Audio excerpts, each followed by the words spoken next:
Good morning, YouTube. I'm going to go over my latest acquisition, and this is an Ithaca Model 66 Supersingle.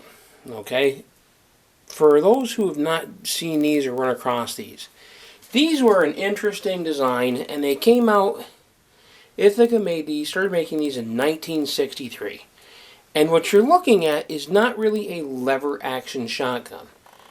It's kind of a lever brake shotgun. And what you did is you use this and very simply broke the lever. It was a simple design, and it proved to be, for anyone who's ever run across one of these, it worked quite well. It's simple, it works, and it was very handy for those who, I guess your hand being underneath the gun when you wanted to break the action, instead of having to take your hand off the bottom of the gun, reach up, and then throw a lever. You know, like like your normal break open shotgun would be. And Ithaca made these in 3 calibers, or 3 gauges, I should say. 12 gauge, 20 gauge, and 410. A couple different configurations. This is pretty much the standard configuration, 28-inch barrel. This has got a modified choke. And 12 gauge. They also made a 20 gauge and a 410. They made a 410 youth model and what they call a 20 gauge, what they call a buckbuster. And the buckbuster is by far to me the most interesting version. It's a 20 gauge with rifle sights, smooth bore, but a 22-inch barrel. Very practical, very handy, and they have a little bit of a following to them. These guns are not worth a great deal. I got this for $100. That's what this gun cost me, $100. And they go a little bit more than that. The shop didn't really know what to do with it. It wasn't anything anybody really wanted. Single barrels are in a lot of places not that hot of an item. But I have a thought for this gun. Now, what am I going to do with this gun? Since I got it for $100, and there's not a lot of collector value to these, usually the 20 gauges bring a bit more because they're a little bit lighter, they're a nicer gun. These tend to be worth about $150, $200, maybe tops in 12 gauge, maybe a little more, and if they're really, really nice. In this condition, this is probably more like a $150 gun, but again, I got it for $100. It's got a great action, everything works, the hammer, everything's nice and tight, lockup is tight. And my first thought is that the barrel is going to get trimmed down. I'm probably not going to go straight down to 20. I'm thinking 22 inches. And besides that is I've got a couple ideas what I would like to do with this gun. And I'm thinking budget survival gun. A lot of people are saying, you know, it's a 12 gauge. It's single barrel. It's not that great of a... I mean, it's okay, but it's not that great. But that's not quite what I'm going with. I'm going to start playing around with cartridge adapters. And since I have a lot of 38 Special and 357 Magnum ammo on hand, I mean tons of it, I'm going to get a rifled 357 adapter for this. The barrel is going to get cut first. I also have a line on the second barrel.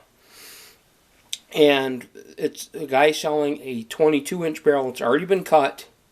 It's all set to go. But the problem with this is underneath here, you can't see it, is the hinge pin. Now, with the Ithacas, they made these hinge pins in 2 different diameters. And if you get the wrong one, it's not going to work. They made them, they're not interchangeable. And they're also for 12 gauges.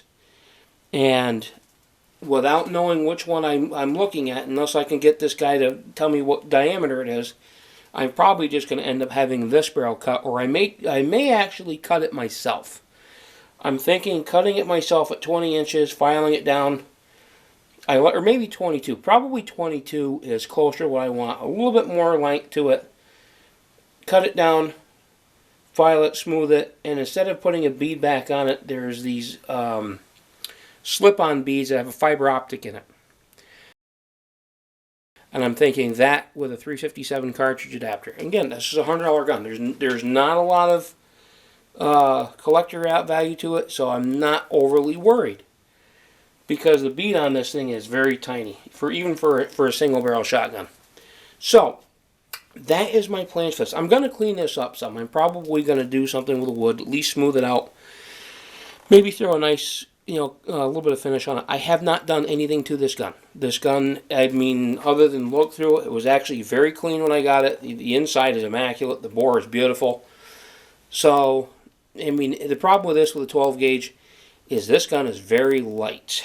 And I will tell you that right now. This gun is light. So I might even get a 20 gauge adapter. I don't know yet. I'm going to try the 357 adapter first.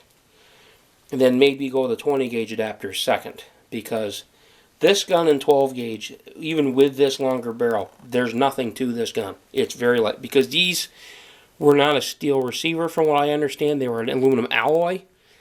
So it is a lighter gun. I wouldn't put, it's a 3-inch chamber, which is very surprising. And I'll tell you why.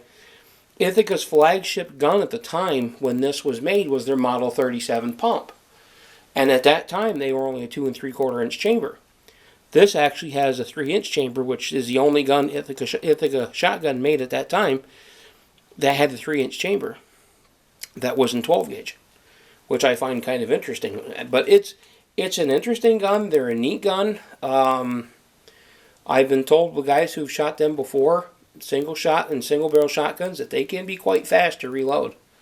Because with that lever, it's for a single barrel anyways. I mean, it's still, you're talking one shot.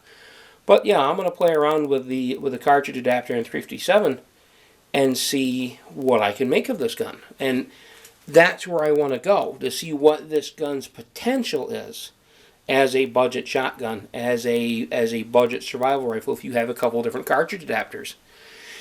So, with that being said, YouTube, this is just a quick introduction to this gun. I'm hoping to get to the range eventually with it. Right now, the range is still buried in snow, and I don't know when I'm going to be able to get to that. I've got other guns I want to take out first.